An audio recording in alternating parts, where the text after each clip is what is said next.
गोविंद दोनों खरे काको लागू पाए।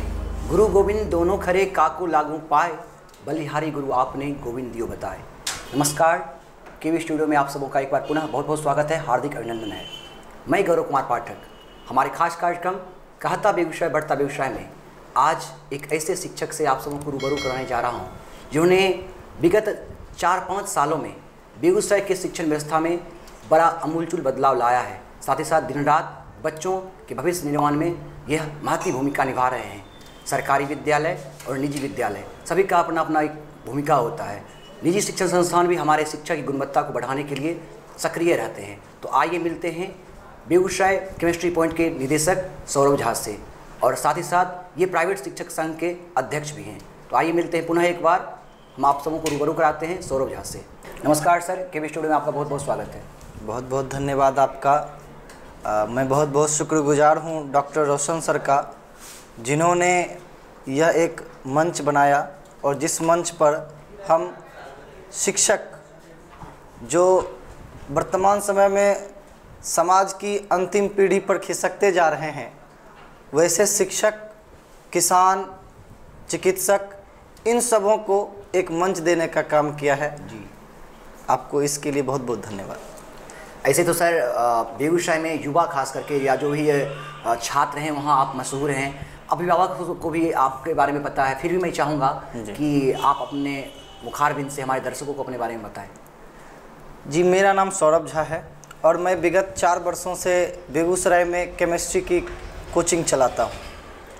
और अभी तक मैंने बहुत सारे बच्चे जो कि प्रतियोगिता परीक्षाएं जैसे जेई मेंस और नीट के लिए प्रिपरेशन करते हैं, जो इसी शहर में रह के प्रिपरेशन करते हैं, उनके लिए भी मैंने एक प्लेटफॉर्म बनाया है जहां पर बच्चे डेली प्रैक्टिस वगैरह करते हैं और वहां से कई बच्चों ने अभी तक रिज़ल्ट भी दिया है।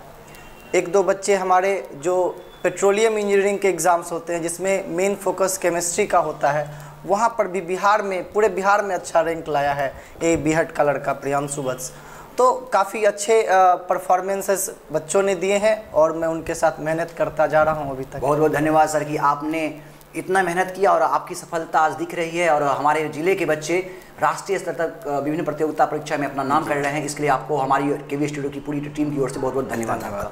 सर, आपने एक संघ बनाया है एक तरह से प्राइवेट शिक्षकों का, निजी शिक्षण संस्थान चलाने वाले आप, वैसे शिक्षकों का एक संघ का स्थापना आपने किया है। सर, हमें हमारे दर्शकों को इस मंच से उसके बारे में बताएं। सर देखिए, अलग अलग जगह पर हम देख रहे थे, आज एक रिक्शा चालक का भी संघ है ना, आज एक किसान का भी संघ है, हर एक जगह हम देख रहे हैं राजनीतिक पार्टियों का संघ है। लेकिन जो हमारे देश में जो प्रतिभा जो पनपती है, वह मुझे लगता है या तो स्कूल है वो जगह, या फिर ट्यूशन या कोचिंग संस्थान है। और इन सब के बीच में इन सब की परेशानियों को सुनने वाला वर्तमान समय में लगभग ना के बराबर है। जी जी। आज हम किसी शिक्षक को, प्राइवेट शिक्षक को देखते हैं या किसी भी शिक्षक के प्रति, तो अब जैसे भी हो समाज में एक अलग सी पहचान, मेंटेलिटी के अकॉर्डिंग कुछ लोग जी भ्रांति, एक अलग तरह की भ्रांति उसके लेकर पैदा कर देते हैं। और साथ ही साथ चूंकि यह एक बच्चों के बीच का एक सर्कल है ना, तो यहाँ पर माहौल जो है उस तरह से डेवलप करना होता है। तो उन शिक्षकों के बीच में कहीं कोई संगठन नहीं था, जिसके कारण जब यह खास करके, ऐसे तो परेशानियाँ तो हर समय रही ही, लेकिन जब यह लॉकडाउन हुआ तो 3-4 महीने, चूँकि सेशन का शुरुआत का समय था और बाकी जितने भी शिक्षक थे, बहुत सारे शिक्षक शुरुआत भी नहीं कर पाए। हमारे ज़िले के अंदर बहुत सारे शिक्षक ऐसे हैं जो 150 बच्चों के साथ अपना शिक्षण संस्थान कर चलाते हैं और अपने परिवार का भरण पोषण करते हैं, उन्हें शिक्षा देते हैं। तो अब उनके सामने खाने पीने से लेकर परिवार के भरण पोषण तक की समस्या आ गई। अब वो तो जब राहत सामग्रियां बट रही थी, तब वो तो ट्रक के पीछे या कहीं किसी नेता के पीछे दौड़ के तो प्लेट भी नहीं ले सकते थे, है ना। उनको तो वो करने में शर्म आती थी, देखने वाला कोई नहीं था, कोई देखने वाली नहीं थी। तो फिर हम एक दो शिक्षकों ने भी बातचीत की, सर इस तरह की समस्याएं हैं और हम लोग किस तरह से शिक्षक की मदद कर सकते हैं। तो हमने कहा कि सबसे पहले किसी भी परेशानी का अंत तभी होगा जब हम उसके लिए संगठित होंगे। तो इसके लिए एक संगठन बनाया जाए, और फिर मैंने और बाकी कुछ शिक्षकों ने मिलकर एक संगठन बनाया, और संगठन में अभी तक लगभग 300-350 से ज़्यादा शिक्षक और बेगूसराय के अलग अलग कोने, चाहे वो तेघरा हो, बरौनी हो, साहेबपुर, कमाल, बलिया क्षेत्र, संपूर्ण बेगूसराय, पूरे बेगूसराय के सुदूर देहात तक के शिक्षकों को भी हमने इसमें एकत्रित किया, एक मंच दिया है। और साथ ही साथ उनसे जुड़े हुए हैं, उनके दुख और परेशानियों में भी हम उनके साथ। अच्छा सर, चूंकि हम निजी शिक्षण संस्थान की बात कर रहे हैं, जी। तो कहीं ना कहीं आपको नहीं लगता कि निजी शिक्षण संस्थान के संदर्भ में, मैं ऐसा नहीं कह रहा कि मैं किसी खास निजी संस्थान के बारे में बता रहा हूँ, लेकिन इसी बात है कहीं ना कहीं जो हमारी सोच है, आज भी निजी संस्थान के प्रति यह सोच रही है कि बहुत सारे आम वर्ग जो हैं, जो समाज के पिछड़े तबके आते हैं, जो मुख्य धारा से थोड़ा सा अलग हैं, आर्थिक स्थिति उनकी दयनीय है, वो कहीं ना कहीं निजी शिक्षा संस्थान तक अपनी पहुंच नहीं बना पा रहे हैं, आर्थिक दृष्टिकोण से कमजोर होने के कारण। देखिए, वास्तविकता ये है कि सरकारी विद्यालय, ऐसा उन्हें लगता है कि कहीं ना कहीं हम ये जो पढ़ाई है निजी शिक्षा संस्थान की ये मांगी है, हम ये हमारे लिए जो है नहीं है। निजी शिक्षण संस्थान में भी कई प्रकार हैं। एक शिक्षण संस्थान ऐसा भी है जो कम कीमत में भी आपके साथ मेहनत करते हैं। कम कीमत कहना का मेरा अर्थ ये हुआ कि कम फी में, है ना, ताकि दोनों का तालमेल सही से बैठा जा सके। और एक बड़े संस्थान है जहाँ की फ़ी हज़ारों में होती है ना। एक मंथ का अगर कोई बच्चा किसी विद्यालय में जाता है तो 4,000-5,000 उसका मंथली फ़ी होता है विद्यालय का। कोई ऐसे ट्यूशन भी हैं जहाँ पर इतने फ़ी हैं, लेकिन वहीं पर बहुत सारे ऐसे भी शिक्षक हैं जो कम फ़ी में बच्चों को पढ़ाते हैं। बहुत सारे जो मजबूर होते हैं, जो गरीब होते हैं, तो उन लोगों को आधा पैसे में पढ़ाते हैं। बहुत बच्चे फ्री में पढ़ते हैं। अभी मैं आपको बता दूं कि पूरे बेगूसराय ज़िले में बहुत सारे शिक्षक हमारे संपर्क में हैं, मित्रवत हैं, मित्र हैं। तो जब उनसे भी बातचीत होती है तो वो लोग कहते हैं कि बहुत सारे बच्चे तो हमारे यहाँ फ्री में ही पढ़ते हैं, ये गरीब है, ये गरीब है, कोई बोल दिए हैं। तो बहुत सारे शिक्षक बच्चे ऐसे हैं जो फ्री में पढ़ते हैं, तो शिक्षक उनको फ्री में पढ़ाते हैं। तो समाज को वो भी देखना चाहिए ना कि अगर 100 बच्चों को पढ़ा रहा है तो 15-20 तो वो फ्री में भी पढ़ा रहे हैं। जो ऐसे शिक्षक जो समाज के पिछड़े वर्ग के बच्चों को निःशुल्क शिक्षा दे रहे हैं, वो हमारे लिए रोल मॉडल है। कहीं ना कहीं समाज की सेवा शिक्षा के द्वारा कर रहे हैं। लेकिन ऐसा भी सुनने को आया है, और कहीं ना कहीं इसमें कुछ ना कुछ सच्चाई भी है कि निजी शिक्षा संस्थानों में अभिभावकों का कुछ शोषण इस अर्थ में कि मटेरियल्स के नाम पे या इलेक्ट्रिक चार्ज के नाम पर या तरह तरह की जो बहुत सारी जो आधुनिक सुविधाएं हैं, इसके नाम पर जल को लेकर या कुछ भी इस तरह की सुविधाएं को लेकर उनसे, या कोई आयोजन को लेकर, कोई पार्टी को लेकर इस तरह से उनसे लिया जाता है, जो कहीं ना कहीं आम वर्ग उसको जो है देने में असक्षम होते हैं। तो ये कहीं इसके प्रति क्या धारणा है आपकी? ये क्राइटेरिया जो आप हमको बता रहे हैं, ये क्राइटेरिया के बारे में नहीं बता रहा सर, बस ये कुछ शिक्षण संस्थान या फिर कुछ बड़े स्कूल्स वो ही इसको फॉलो करते हैं।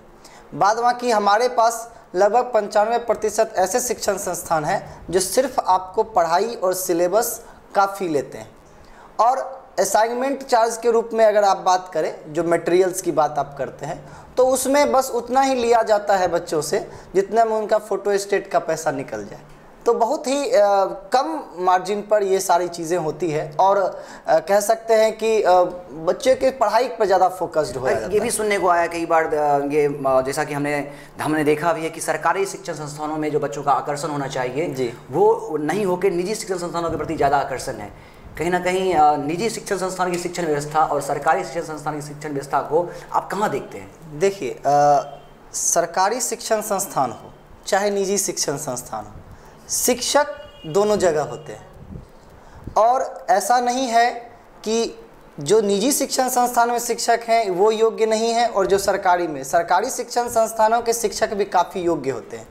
लेकिन कहीं ना कहीं जो व्यवस्था होती है, मुझे लगता है उस व्यवस्था का लचीलापन है, जिसके कारण वहाँ ढंग से पढ़ाई नहीं होती है, और बच्चे पढ़ाई के लिए, जो बच्चे एक्टिव होते हैं वो पढ़ाई के लिए निजी स्कूल या फिर निजी कोचिंग की तरफ मूव करते हैं।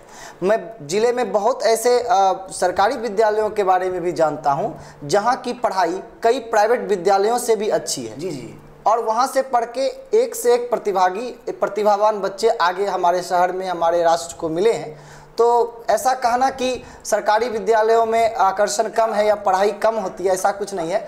बस थोड़ी व्यवस्था, कहीं व्यवस्था ठीक है तो वहाँ पे पढ़ाई अच्छी है, और कहीं वो इस तरह की व्यवस्था नहीं है तो थोड़ी। अच्छा, जो सरकारी विद्यालय हो या सरकारी निजी संस्थान कोचिंग हो, तो उन एक निजी शिक्षण संस्थान हो गया, एक सरकारी हो गया, तो कहीं ना कहीं जैसा कि आपने बात कहा, बिल्कुल ये भी सच्चाई है कि आज बहुत सारे ऐसे शिक्षण संस्थान भी, चाहे वो कोचिंग के रूप में हो या स्कूल के रूप में हो, सरकारी स्तर पर प्रयास किया जा रहा है कि वहाँ भी बहुत सुंदर परिणाम आ रहे हैं। लेकिन जो बदलाव होने चाहिए, आप अपने विचार से वो क्या देना चाहेंगे विचार, ताकि हमारे जो सरकारी शिक्षण संस्थान हैं उनमें अमूलचूल परिवर्तन आए, एक उनके प्रति बच्चों का जो एक तरह से परिपक्वता हो, आकर्षण हो, क्या बदलाव देना चाहेंगे? देखिए, सरकार के अकॉर्डिंग उनके पास पैसों की कमी नहीं है। शिक्षा व्यवस्था के लिए हजारों करोड़ रुपया प्रतिवर्ष सरकारी विद्यालयों में दिया जाता है। न शिक्षकों को वहाँ पे पेमेंट की कमी होती है, न शिक्षकों के लिए वहाँ पर फर्नीचर या कोई व्यवस्था है उसकी कमी होती है।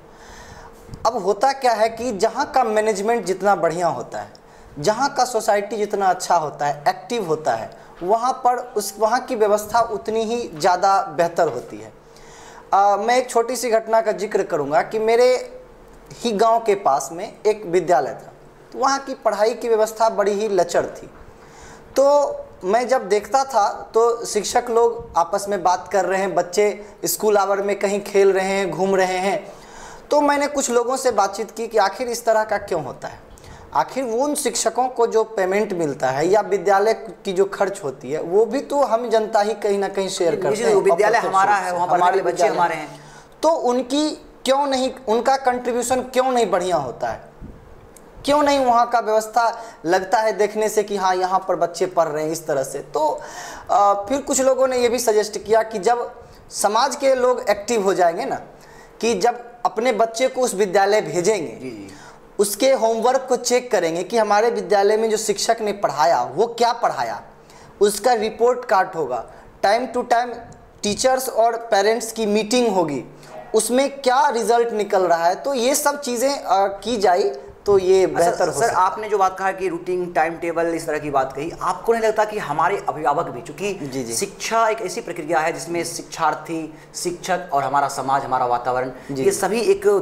साथ जुड़े हुए हैं। जी। उनमें से किसी की तालमेल की कमी हो जाएगी, समन्वय की कमी हो जाएगी, तो विधि व्यवस्था में कमजोरी आ जाएगी। जी, बात तो सर, अभिभावक, आपको नहीं लगता कि अभिभावकों में भी ऐसा रहा है कि वो उतने, क्योंकि सरकारी शिक्षण में संस्थान में वो बच्चा पढ़ रहा है तो कहीं ना कहीं उतने गंभीर नहीं है, क्योंकि वो उनको लगता है सरकारी विद्यालय में पढ़ रहा है बच्चा, सरकार का काम है, हमारा क्या है, कहीं ना कहीं अपने दायित्व से वो मुंह मोड़ लेते हैं। और वही बच्चा अगर निजी संस्थान में पढ़ रहा है तो पूरे दायित्व बोध के साथ उनके पीछे लगे होते हैं, भाई हम तुम्हारे ऊपर पैसा खर्च कर रहे होते हैं, तुम्हारा होमवर्क कराना है, तुम्हारा क्लास वर्क कराना है, इसके अलावा तुम्हारे जो भी स्कूल भी फी है उसको वेट करते हैं भाई, तो तुमको कंटिन्यूटी में होना चाहिए पढ़ाई में। लेकिन वही सरकारी विद्यालय के प्रति उनकी जो सोच है, इसके कारण कहीं ना कहीं उनकी मानसिकता भी है जिम्मेवार है।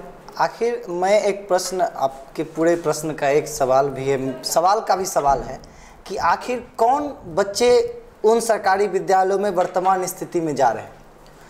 कहीं ना कहीं ऐसा लगता है कि जो आर्थिक रूप से उतने संपन्न नहीं है, हाँ, वही सरकारी विद्यालयों में अपने बच्चे को भेज रहे हैं ज़्यादातर करके। आज देश का बड़ा से बड़ा अधिकारी, बड़ा से बड़ा नेता, कोई राजनेता, कोई अपने बच्चे को सरकारी विद्यालय में भेज रहा है क्या? वो तो सारे प्राइवेट विद्यालयों में भेज रहे हैं। और अभिभावक भी, चाहे प्राइवेट हो या सरकारी हो, बच्चों को विद्यालय में एडमिशन करा देने के बाद उसकी सारी जिम्मेवारी को वो ये सोचकर छोड़ देते हैं कि अब विद्यालय मैनेजमेंट जो है उसको पढ़ा लेगा। बच्चे क्या पढ़ रहे हैं, कितना पढ़ रहे हैं, क्या उनका रूटीन चल रहा है, ये बहुत कम अभिभावकों को पता है।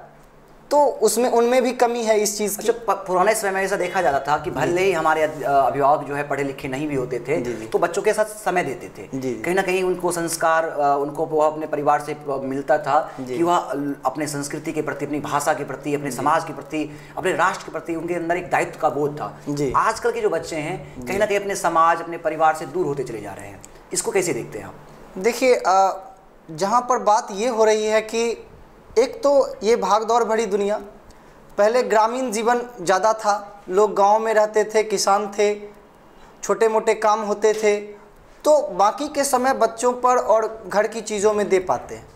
अब जहाँ तक शहरीकरण की बात हो रही है, बहुत जगह जो परिवेश है यहाँ पर, बहुत बच्चे ऐसे हैं, बहुत गार्जियन ऐसे हैं कि गार्जियन अपना सारा समय अपने काम में ज़्यादा लगा रहे हैं, फिर उनके पास उतना समय मिल नहीं पाता है कि बच्चों को इन सब चीज़ों के बारे में एक्टिव करें या बताएं, या चाह कर भी नहीं बता पाते हैं, या समय का जो अभाव मैंने बताया तो वो भी होता है। तो जिसके कारण जो है ये सारी चीज़ें जो है वो नहीं हो पाती। तो आप ऑनलाइन शिक्षा की बात सरकार कर रही है, और इस कोरोना महामारी में कुछ हद तक जो है बच्चों को ऑनलाइन शिक्षा दी जा रही है। आप भी एक शिक्षक हैं, तो निश्चित रूप से आप भी ऑनलाइन शिक्षा दे रहे होंगे। कहीं ना कहीं नहीं लगता कि ऑनलाइन शिक्षा आम जो समाज का, जो मैंने बार बार जिक्र कर रहा हूँ इस बात का, कि बड़ा हिस्सा जो विपन्न है वो समाज की मुख्य धारा से कहीं ना कहीं बहुत पीछे है, उस तक ऑनलाइन शिक्षा पहुंचाना सरकार की एक बहुत बड़ी चुनौती है, और हम लोगों के लिए भी। जी देखिए, ऑनलाइन शिक्षा की जहाँ तक बात हो रही है, तो समाज में जो सबसे अगले पंक्ति में हैं वही ऑनलाइन शिक्षा का उपयोग कर पाते हैं, और वो बच्चे जो पैसे से हैं, मैं आर्थिक रूप से कह रहा हूँ, और जो गरीब तबके के बच्चे हैं, जब लॉकडाउन हुई और जब ये लगा कि मुझे कि 4-5 महीने अभी बंद रहने वाले हैं संस्थान, तो बच्चों के फ़ोन मुझे भी आ रहे थे कि सर किस तरह से क्लासेस वगैरह ली जाएगी। तो हमने कहा कि ऑनलाइन का हम लोग भी करेंगे, क्योंकि और कोई उपाय था नहीं, तो ऑनलाइन की ओर मूव किए। तो बहुत सारी समस्याएं देखने को मिली ग्रामीण क्षेत्र में। एक तो लॉकडाउन के कारण जो लोग छोटे छोटे व्यवसायी थे, गरीब व्यक्ति थे, जो उतना दैनिक मजदूरी में काम करते थे, वो बच्चे को उनके बच्चों के पास बड़ा एंड्रॉयड फ़ोन नहीं था, क्योंकि उनका रोजगार छिन गया है उनके पास। हाँ, जो दे सके। किसी के पास फ़ोन था तो उतना पैसा नहीं कि वो एंड्रॉयड फ़ोन का रिचार्ज करवा सके 200 से 400 रुपया, है ना। और गांव में अभी भी एक बच्चा एक दिन 10 बजे में फ़ोन किया, मेरा क्लास 10 बजे होता था, तो फ़ोन किया कि सर आज क्लास नहीं ले पाएंगे। मैंने कहा क्यों, ऐसा क्यों? तो सर उसका गांव साहेबपुर कमाल तरफ था, कि सर मेरे घर पे नेटवर्क है ही नहीं और आपका वीडियो देख नहीं पाऊंगा। मैं पढ़ने के लिए बांध पे जाता था और अभी सर बारिश हो रही है तो बांध पे जा नहीं पाऊंगा, तो सर मैं आपका क्लास आज नहीं कर पाऊंगा, सर लिंक भेज दीजिएगा तो मैं कभी इसको वीडियो को देख लूंगा। तो ये सारी समस्याएं जो ऑनलाइन में ये सारी समस्याएं आ रही है, जो बार बार, चूंकि आपने जिक्र किया ऑनलाइन अभी दिया भी जा रहा है। मैं ऐसा नहीं कहता कि आधुनिक समय में मोबाइल की अहमियत नहीं है, हमारे बहुत सारी चीज़ें हैं उसमें जो हम उससे बहुत कुछ लाभ ले सकते हैं, लेकिन उसका बहुत बड़ा दुष्प्रभाव भी है। और कहीं ना कहीं मोबाइल के दुष्प्रभाव से हर समाज का हर हिस्सा कहीं ना कहीं दुष्प्रभावित है। तो मोबाइल का जो बच्चों के भविष्य के ऊपर या बच्चों के ऊपर उसका जो दुष्प्रभाव है, इसके संदर्भ में सर आप एक शिक्षक हैं, चूंकि आपके भी हर दिन सैकड़ों बच्चे आते हैं और कहीं ना कहीं आप भी जानते हैं इस चीज़ को, तो मोबाइल के संदर्भ में जो उसका दुष्प्रभाव हो रहा है बच्चों के लिए, वो क्या कहेंगे? मोबाइल जो है वो इस अर्थ में मैं आपको बता रहा हूँ कि मोबाइल में बच्चे देख रहे हैं, अब 4-5 घंटे वो उसके सामने बैठे हुए हैं, ऑनलाइन लेक्चर चल रहा है, टीचर पढ़ा रहे हैं, अब बच्चे उसको नोट डाउन कर रहे हैं, चूँकि उनको इस चीज़ का प्रेशर है कि एग्ज़ाम तो मेरा होना ही है ना। और अभी जो माध्यम है वो सिर्फ ऑनलाइन। तो मेरे कई स्टूडेंट्स ने बताया कि सर वीडियो देखते देखते मेरा आंख दर्द करने लगता है, ये भी इस तरह की समस्या है। और दूसरी बात ये भी होती है कि बहुत बच्चे जो हैं, अब जैसे मोबाइल से ऑनलाइन वीडियो देख रहे हैं, तो वो कंसिस्टेंसी जो क्लास में होना चाहिए वो नहीं होता है। क्लास में क्या होता है कि जब हम पढ़ते हैं तो मेरे दिमाग में ये रहता है कि अगर हम कुछ गलत भी करेंगे या कहीं बातचीत भी करेंगे या मेरा ध्यान इधर उधर भी जाएगा तो सर वहाँ देख रहे हैं मुझे, वो हमको डांट देंगे। लेकिन आप ऑनलाइन में कैसे डांट सकते हैं बच्चे को? बच्चा आपका माइक ऑफ कर दिया और वो अपना काम कर रहा है, आपको तो लग रहा है मैं बच्चे को पढ़ा रहा हूँ, अभिभावक भी समझ रहे हैं बच्चे पढ़ रहे हैं, बस उसके व्हाट्सएप पर कुछ मैसेज आ गया, कोई कुछ आ गया, वो देख रहा है, उसको निकाल के। बहुत सारे मोबाइल में इस तरह की जो आधुनिक ऐप्स हैं, बहुत सारे ऐसे गेम्स, जो जिसको लेकर बच्चे का कहीं ना कहीं मानसिक जो संकुचन हो गया है। जी। तो इसके कारण जो है बहुत हानि हो रही है, शिक्षा की हानि हो रही है। अच्छा सर, चूंकि आप बात कर रहे थे बच्चों की, युवाओं की, आप जो यहाँ से बच्चे सुन पा रहे हैं आपको, क्योंकि इस वैश्विक महामारी में कहीं ना कहीं इसका बहुत बुरा प्रभाव हमारे समाज पर पड़ा है। और बच्चों के शिक्षण, चूंकि लगातार 6-7 महीने से शिक्षण संस्थान बंद है, तो कहीं ना कहीं उसकी पढ़ाई लिखाई आज थोड़ी सी शिथिल हो गई है। आपको नहीं लगता कि वैसे बच्चे फिर नई शुरुआत करेंगे जब ये कोरोना काल खत्म होगा, तो नई शुरुआत होगी शिक्षा की, तो जो बच्चे हताश हो गए, जिनकी परीक्षा सामने है, कहीं ना कहीं अपने परीक्षा को लेकर उनके मन में बहुत सारी सोच हो रही होगी, तो उन्हें इस स्टूडियो से क्या संदेश देना चाहेंगे? आगामी जो परीक्षा उनकी होने वाली है, जो भी शिक्षार्थी हैं, जो भी विद्यार्थी हैं, उन्हें क्या संदेश देना चाहेंगे? देखिए, जो समय बीत गया वो फिर तो लौट के तो आएगा नहीं। अब बचे जो भी समय है, मैं अपने बच्चों से यही कहना चाहूँगा, सारे बच्चे जो इस माध्यम से मुझे सुन पा रहे हैं, कि अब जो समय बचा है उसमें कोशिश करना ये है कि ज़्यादा से ज़्यादा चीज़ों को हम समेट सकें, किसी माध्यम से, जैसे भी हो, पुस्तकों के माध्यम से, किताब पढ़ के, या आने वाले समय में अगर फिर शिक्षा व्यवस्था बहाल होती है तो उसको फॉलो अप करके थोड़ा मेहनत बढ़ाना पड़ेगा उन बच्चों को, ताकि आगामी समय में जो कोई भी एग्ज़ाम हो, अपने अंदर का आत्मविश्वास जगाना पड़ेगा कि हाँ मैं कर सकता हूँ, इतने समय में भी हो सकता है, इस तरह से। और हताश और निराश होने से तो कुछ होगा नहीं, इससे अच्छा है कि मुस्कुराते हुए उसको फेस करना। वो आप पूरी मेहनत के साथ, पूरे दृढ़ संकल्प के साथ आगे बढ़े। अच्छा, युवा जी, आज युवा, चूंकि हमारा भारत एक युवा देश है, सबसे ज्यादा युवा हमारे देश में है, और युवाओं में काफी संभावनाएं हैं। यूँ कहे तो राष्ट्र का कर्णधार युवा ही हैं, उनके कंधे पे ही हमारे राष्ट्र की जिम्मेदारी है। तो कहीं ना कहीं आज युवा दिग्भ्रमित हो रहे हैं, कहीं ना कहीं हमारे समाज, हमारे राष्ट्र को वो आगे ले जाने के बदले कहीं ना कहीं आज खुद वो निजी अपने जीवन से परेशान है। तो वैसे युवा जो आज बहुत सी निराशापूर्ण जिंदगी जी रहे हैं, या उन्हें लगता है कि रोजगार को लेके या पारिवारिक जिम्मेवारियों को लेके बहुत परेशान हैं, तो वैसे युवाओं को क्या संदेश देना चाहेंगे? देखिए, आप एक सफल युवा हैं और आज समाज की सेवा कर रहे हैं शिक्षा के द्वारा, तो जो युवा यहाँ से आपको सुन पा रहे हैं, क्योंकि एक युवा होने के नाते युवाओं के जीवन में कैसे बदलाव आए? देखिए, सबसे पहली बात है कि अभी के समय में जो युवा शिक्षा ग्रहण कर रहे हैं वो कम से कम इस पॉइंट ऑफ व्यू से करें ताकि हमारे अंदर एक स्किल डेवलपमेंट हो। जी। ज़्यादातर वैसे शिक्षा ऐसी होनी चाहिए जिसका हम आगे इम्प्लीमेंट कर सकें। जी बिल्कुल। इस टर्म में कि अगर इन केस अगर हम किसी मनपसंद जॉब सेक्टर में नहीं जा पा रहे हैं, ठीक है, तो मेरे पास एक स्किल है, मैं इसको डेवलप करूँगा, मैं इसमें अच्छा करूँगा और मैं खुद आगे बढ़ूँगा। जी। जब मैं मेरी प्राथमिक शिक्षा यहीं पर हुई, बेगूसराय में ही। जब आफ्टर 10th मैं बेगूसराय से बाहर गया और मैं कोटा में वहाँ पढ़ा। मेरी AIEEE जो इंजीनियरिंग एंट्रेंस की एग्ज़ाम होती थी उस समय, उसमें काफ़ी ठीक ठाक रैंक थी। लेकिन जब मैं वहाँ पे गया तो मैं शिक्षकों से काफ़ी प्रभावित हुआ। मैंने देखा कि बहुत सारे शिक्षक जो इंजीनियरिंग करके, मेडिकल करके इस प्रोफेशन में है, नहीं उसको छोड़ के जो है तैयारी कराते हैं। हाँ, और उस प्रोफेशन को छोड़ के शिक्षण अध्यापन में जुड़े, तो बहुत शिक्षकों का सानिध्य मिला। से आपको प्रेरणा मिली? हाँ, तो मुझे मिला कि नहीं, अब बच्चों को करना चाहिए।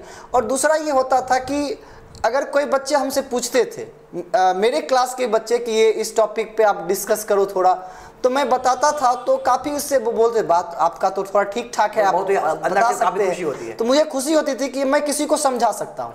एक चीज़ होता है शिक्षा में कि आपके पास कोई चीज़ आया है ना, और उस चीज़ को आप 100% किसी को दे पाए, यानी कि आपके पास जो ज्ञान है, जो शिक्षा है, आप वो उसको यूज़ कर पाए। तो मुझे लगा कि मेरे पास जो भी आया है मैं किसी को समझा सकता हूँ, कन्विंस कर सकता हूँ। तो ये मेरे अंदर एक थोड़ा सा लगा, तो मैंने सोचा क्या आगे चलकर मैं भी इस फील्ड में ही आऊँगा, और मेरे पास कोई दूसरा ऑप्शन भी नहीं था, मैंने इसी को चुना। प्राइवेट शिक्षक जी, जिसको हम लोग उस नज़र से, जिसकी सरकारी शिक्षक को कहा जाता है कि सरकारी शिक्षक है, एक सम्मान है, लेकिन प्राइवेट शिक्षक को उस तरह से समाज एक अलग नजरिए से देखता है, उनको वो सम्मान कहीं ना कहीं नहीं मिल पाता। जैसे हमारे लिए जो भी शिक्षक हैं, चाहे वो प्राइवेट शिक्षक हो या सरकारी शिक्षक हो, सबों का सम्मान है, सभी वंदनीय है, सभी अपने समाज का सेवा ज्ञान से कर रहे हैं। लेकिन सरकारी शिक्षा के प्रति जो समाज की जो सोच होती है, आज भी प्राइवेट शिक्षा के प्रति लोग की नहीं बन पाई है, उनको वह उचित सम्मान नहीं मिल पा रहा। या ऐसा भी है कि वैश्विक महामारी में ऐसे बहुत सारे परिवार हैं जो प्राइवेट शिक्षक के बहुत सारे परिवार हैं, जिनको आज सभी विद्यालय की तो मैं बात नहीं कर रही, जी जो कोरोना काल में भुखमरी के शिकार हो रहे हैं, उनकी स्थिति बहुत ही खराब होती जा रही है, उनका घर परिवार चलाना बहुत ही मुश्किल हो रहा है क्योंकि लंबा लॉकडाउन का समय अवधि हो गया है। तो कहीं ना कहीं उनकी अधिकार के लिए जो आपने बनाया है क्या बोलते हैं प्राइवेट शिक्षक संघ, तो आप प्राइवेट शिक्षक संघ की इस दुर्दशा के संदर्भ में क्या कहना चाहेंगे और इसके लिए आपकी टीम क्या कर रही है? देखिए प्राइवेट शिक्षक संघ एक बस कुछ शिक्षक क्या कहें 200-300 शिक्षकों का एक संघ है।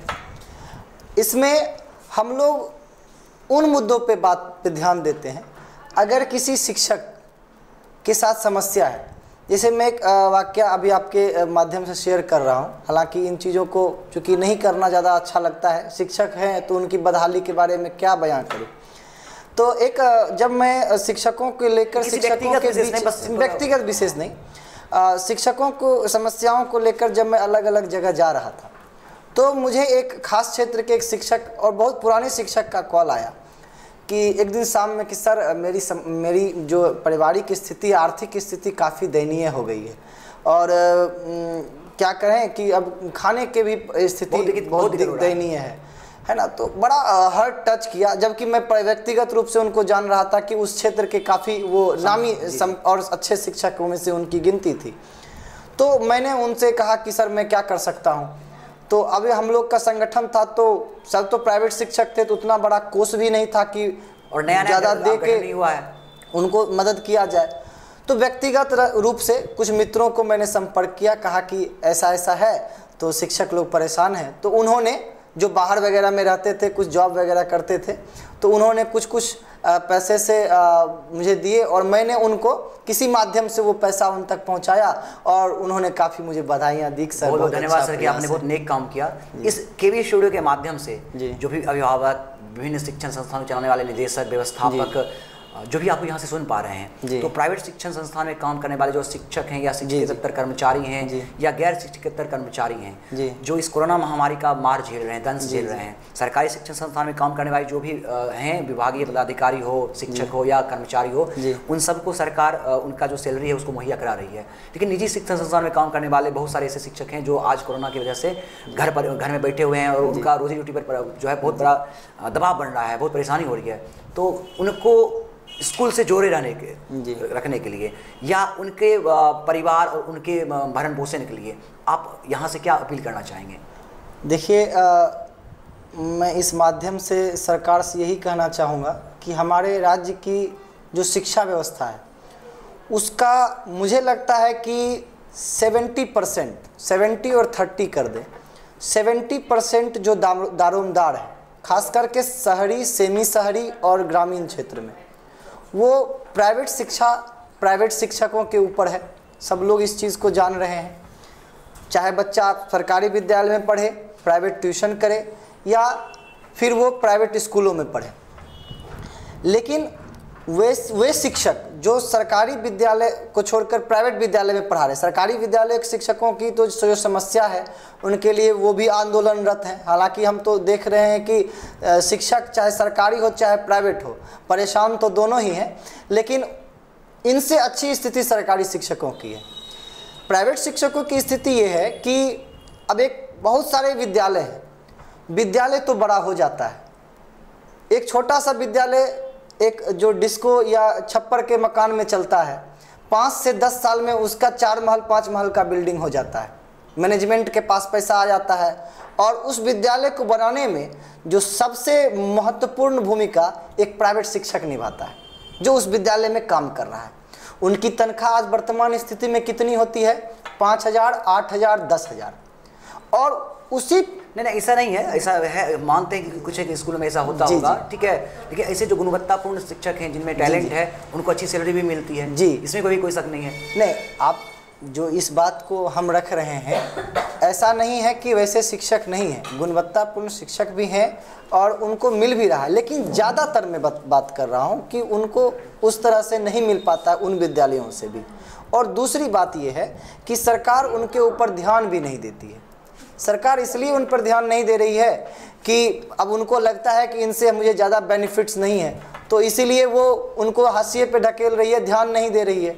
तो उनको सरकार को ध्यान देना चाहिए, निश्चित रूप से उनके लिए भी एक कोरम बनाना चाहिए है ना, ताकि उनके अधिकारों की रक्षा हो आप बेगूसराय में लगातार प्रयास कर रहे हैं, शिक्षा के क्षेत्र में बदलाव लाए, समाज सेवा हो, शिक्षा के माध्यम से राष्ट्र के निर्माण में जो आपके बच्चे पढ़ लिख के निकले तो समाज सेवा में आए। केवी स्टूडियो ने भी कुछ ऐसा ही काम किया है। डॉक्टर रोशन सर ने एक सपना संजोया यहाँ के युवाओं के लिए, यहाँ के अभिभावकों के लिए, बुद्धिजीवी वर्ग के लिए, शिक्षाविदों के लिए, या विभिन्न क्षेत्रों में जो हमारे जिला का नाम कर रहे हैं या हमारे जिले के लिए कुछ करना चाहते हैं, उनको उनके विचारों को हम सबों के बीच साझा करने के लिए, मतलब आपकी जुबानी, आपकी कहानी, हम सब की कहानी, इसको जोड़ने के लिए। तो केवी स्टूडियो के बारे में आपके क्या विचार हैं?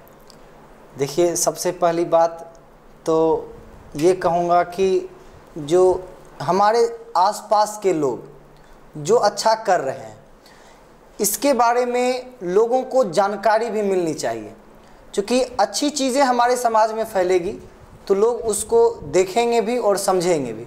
तो इसलिए सर का जो योगदान है, जो केवी स्टूडियो की स्थापना किए हैं इन्होंने, ये काफ़ी सराहनीय है और ये चलता रहे, बढ़ता रहे।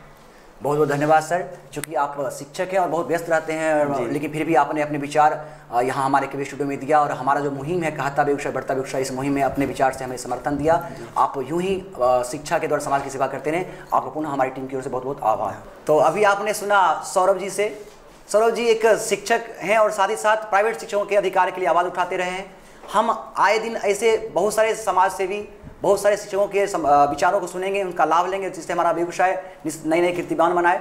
मैं हमारे एक जो यूट्यूब चैनल है उसका जो स्टार ऑफ बेगूसराय, आप तमाम दर्शकों से मैं पुनः एक बार निवेदन करता हूं, प्रार्थना करता हूं कि आप उसे लाइक करें, सब्सक्राइब करें, शेयर करें, साथ ही साथ अपने विचार से हमें समर्थन दें। और डॉक्टर रोशन सर का जो फेसबुक पेज है उसे भी फॉलो करें, और जो हमारा ग्रुप है कहता बेगूसराय बढ़ता बेगूसराय, उसे भी अपना बहुत बहुत प्यार दें, उसको समर्थन दें। बहुत बहुत आभार आपका।